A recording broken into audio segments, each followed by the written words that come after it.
सारे rituals clips मैंने post कर दिया, बट ये रिसेप्शन वाला पोस्ट करना मैं भूल गई थी, जिसमें हमने बहुत ज़्यादा मस्ती किया था।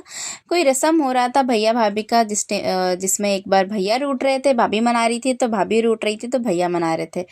तो बस इस तरीके का ही रस्म हुआ। फिर उसके बाद शाम में हम लोग रेडी शेडी होने चले गए थे। घर बहुत ज़्यादा सुंदर लग रहा था और भाभी को मैंने रेडी किया था। बताना मेरी भाभी कैसी लग रही हैं। और मेरे भाइयों की तो मस्ती हमेशा चालू रहती है।